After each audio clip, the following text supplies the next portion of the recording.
This is Chesterton Radio, the true, good, and beautiful at chestertonradio.com.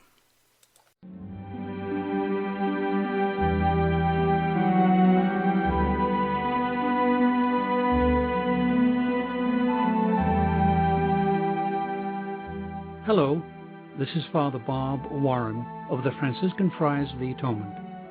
Thank you for listening to this rebroadcast of the Ave Maria Hour radio show. The Friars' popular Ave Maria Hour was first brought to the radio airwaves in 1939, recorded in New York City and on the mountainside grounds at Graymoor, our home in Garrison, New York. These timeless classic stories of the Bible and the lives of the saints came to life each week through dramatic reenactment by professional actors and actresses. You know, friends, Christ once said, "Do not hide your treasure under a bushel." In saying this, he meant share your gifts, share your talents. The Friars of the Atonement feel the message in these broadcasts remains as powerful and timely as when they were originally aired, and we are so happy to be able to share them with you today. To learn more about the missions and ministries of the Friars of the Atonement, I invite you to visit our website, www.atonementfriars.org. In the meantime, sit back and enjoy this rebroadcast of the Ave Maria Hour.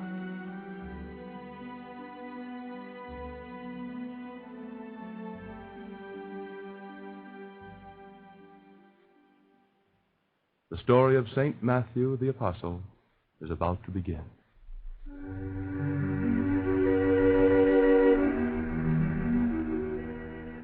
A man was bidding farewell to two friends in the city of Jerusalem. So, as soon as the sun goes down and the horses are ready, I go. Do I look the part of a merchant, Peter? I should take you for a merchant, Matthew. Outwardly, there's nothing about you to betray the disciple. You should reach the seacoast in safety. I shall be glad to be on my way. My work here is done, since I have finished writing my account of the Lord's life. You have that parchment? It is in a safe place. When the fever of persecution dies down a little, it can be brought forth and copied. Oh, Matthew, let me fix the hem of your sleeve. You have a little tear there. You know your disguise would not be perfect. A prosperous merchant would be sure to have his clothes well in order. Trust a woman's sharp eye to see so small a matter. But it is well. Small things may spoil a disguise. Our Sister Mary's are not the only observing eyes in the world. There, that's much better. Matthew, have you thought of what part of Africa you will first seek? I've thought very little about it. Go, he said, and teach all nations. Wherever I go, I shall be fulfilling that command. Wherever I go, I shall know that he is with me, as he promised, and I shall trust him to lead me where the need for my teaching is greatest. Are your bags completely packed? Yes, they're ready, packed with fabrics such as any merchant might carry. There is nothing more to do until the boy brings the horses. Nothing more to do but to say a final goodbye. Yes, a sad goodbye. Have you thought, my friend, that soon there will be none of us left in the city which we have loved? The city in which we have witnessed the greatest miracle of all time. Yes. And very shortly we must all be gone, if we would live to fulfill the trust he left us, to make him known to all mankind. And to think that 10 years ago, Andrew and I were simple fishermen, living placid lives remote from the world. Today I am Peter, the rock upon which rests the future of his church. Peter, who once betrayed him. And 10 years ago, I was Levi the publican, outcast of my fellows, hated as a servant of the Roman conquerors. Now I am Matthew, starting out to tell this southern world of his greatness. I can remember yet the day he stopped at my little office there on the lake shore, where at the moment I was collecting tax on a shipment of grain. "Follow me," he said, and I knew that from that moment my life was his, to do with as he would. And 10 years ago, but I cannot bear to think of that. When I knelt and wiped his stone-bruised feet with my hair, love for him filled my heart and drove all else from it forever. He came into all our lives and transformed them. Here are the horses. Farewell, Peter. Farewell, Mary. Give my love to our other companions, and do not grieve for me if I follow him through the gate of death. Farewell, Matthew. We will not grieve, for he has robbed death forever of its terror. Farewell, my friends. Farewell. Farewell. Farewell.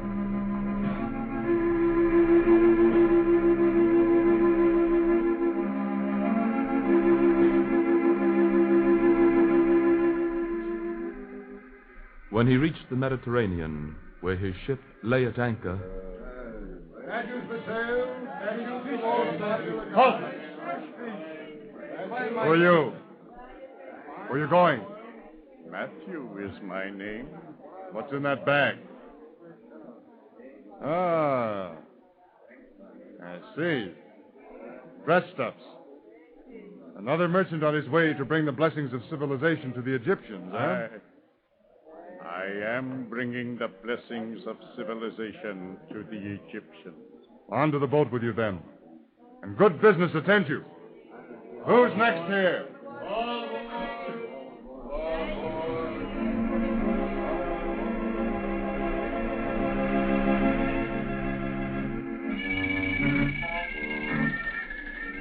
and when he arrived at the marketplace in Cairo, Listen to me, ye people of Egypt. I am come from Jerusalem. I bring you tidings of great moment. The one and only God has lived in Jerusalem. He has walked the streets in human flesh. He has cured the sick, made the blind to see, raised the dead. I have seen these things who speak to you. I bear witness to the truth of these things. When he was born in Bethlehem in the days of Herod the my king. friends. Let's go over to the other baker and tell fortunes. Wait! Turn not away, people of Egypt. Listen. Oh, he's just another lunatic. Let's go to the bazaar. Sir? Oh, sir, Yes, my child? I heard you preach. Then you seem to have been the only one of all the population of Cairo who listened. You spoke of a God who lived as a man. I spoke of the one all-powerful God who graciously assumed human flesh, was crucified for our sins, died, and rose again from the dead to ascend into heaven, Why did he do these things? that he might redeem all mankind, and that by living among men, he might draw all hearts to himself. Was he kind and gentle to all he met? Did he love little children? Did he pet the birds when they fell, beaten by storm from the skies? All these things has he done. Why? Have you heard of him before? All my life have I known him in my heart. All my life I have loved him. I knew not his name or where he might be found, but I knew he existed. I have not found so great a faith in all Israel. Where is your home, child? I live many days' journey out across the desert.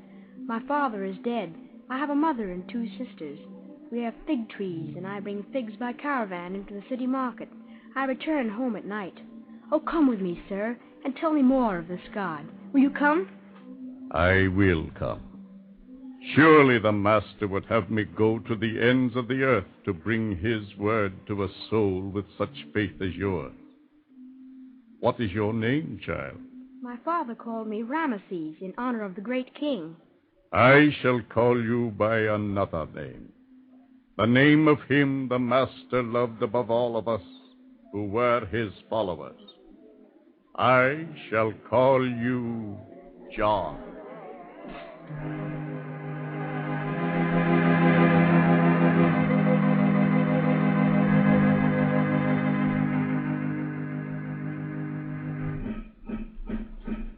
So, according to tradition, St. Matthew went on, deeper and deeper into the mysterious, dark continent of Africa.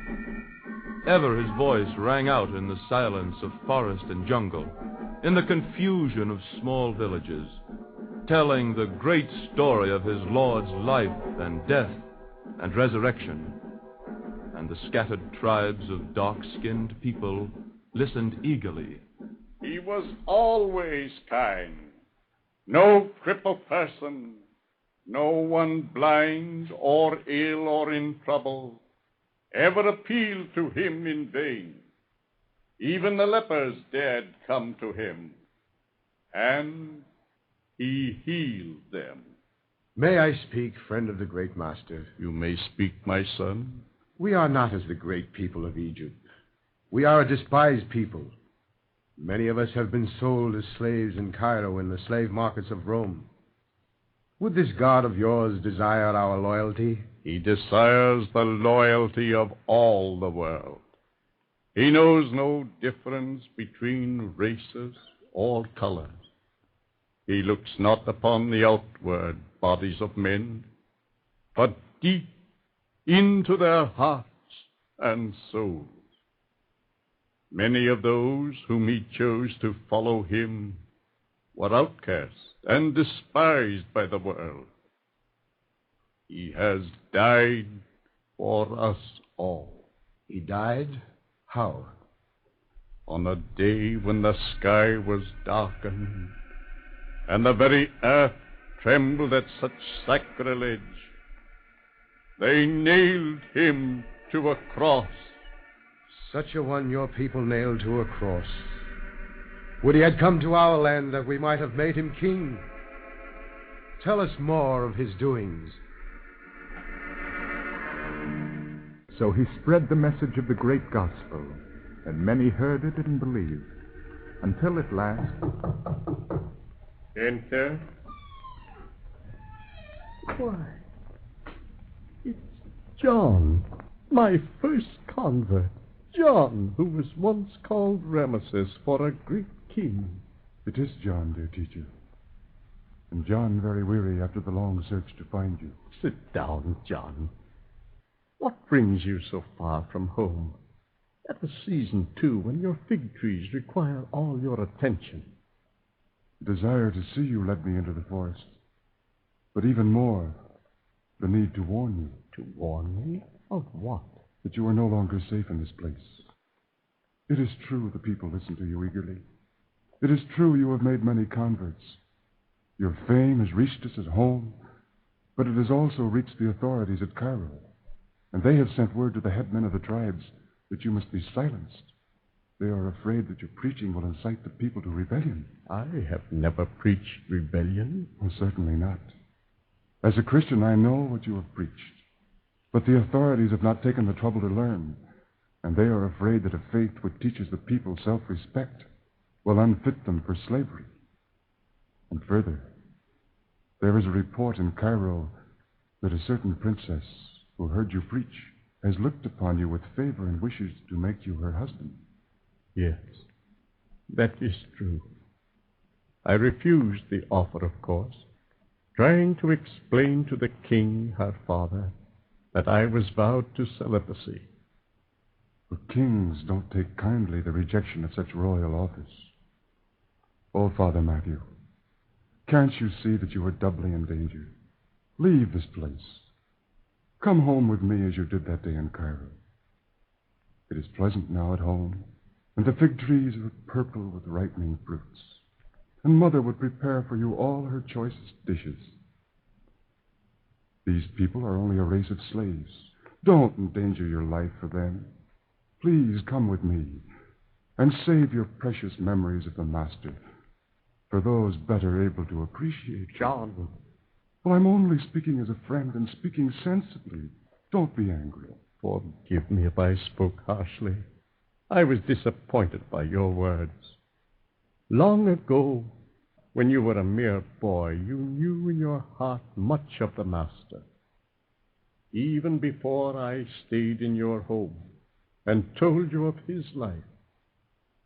John, would he have me leave these people now that they have begun to accept him? Why, look into your heart, my son. Search your memory of all that I have told you.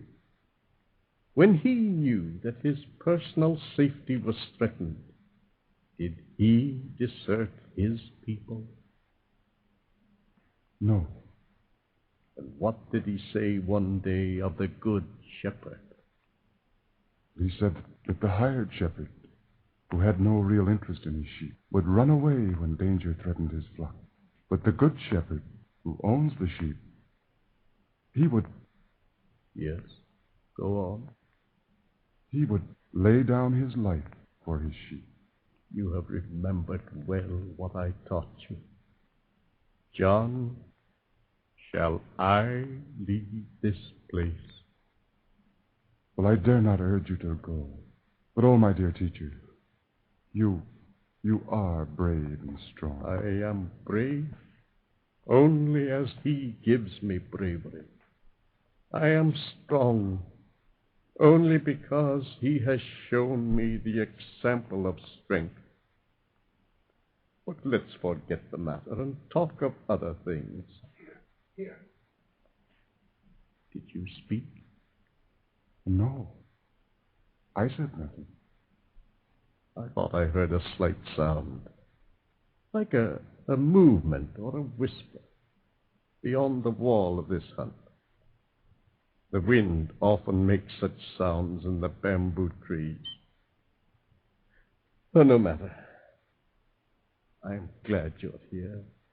These isolated villages hold little opportunity for friendship. You were both my first convert in Africa and my first friend. For a time, I hoped that you would also be my fellow worker. Have you thought more of that? Yes, I have a little. My elder sister is to be married shortly. There will be no great need of me at home after her marriage. Perhaps then... What was that? I saw nothing. Well, I thought I saw a shadow move there beyond the door of the hut. But I see nothing now. Oh, my teacher, you do not think perhaps the dear Master himself would have you leave this place and do the same work elsewhere? Once I ran away from duty. On that awful night, when the Lord was brought before Herod, and then before Pilate, and then back to heaven. All night in the hands of the rabble. All night, dragged from judge to judge, scourged and spat upon and reviled. The night when even Peter denied him, and we lesser followers scattered and hid like foxes before the hunter. But when he had proved the truth of all he had taught by rising from the dead, and when he had sent his Spirit to us to strengthen and encourage us, I think fear left my heart forever. Did he rebuke Peter for denying him? only with a glance. His eyes could say much in a single glance. The day he stopped and called me to follow him, it seemed to me those eyes, resting on my face, looked through it to my very soul. And he said, "Follow me," he said. To me, an outcast, not even allowed to worship in the temple, because I extracted taxes from the nation for Caesar. You see why I cannot ignore these people, because they are, as you call them, a race of slaves? Yes, I do see. Forgive me for my thoughtless words. All of us whom he called were humble men. His dearest friends were among those whom the world regarded with scorn. Caesar selects the strong and proud to govern his empire. Jesus, the Christ, chose the weak and poured into them his own great strength. Long after Caesar's empire has crumbled into dust, the kingdom of Christ will remain.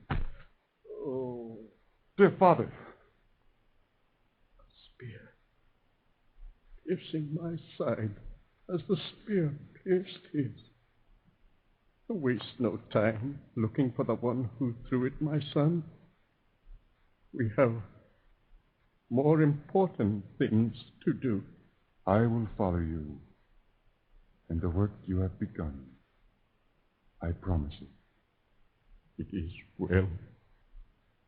Then, before it is too late, I am the only one with the power in Africa.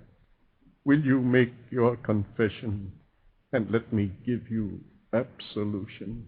And, following that, your ordination as a priest. We must act quickly before the end comes for me. When it does come, grieve not at all for me. For tonight, I hope I shall look again into the all-compassionate eyes of my Lord.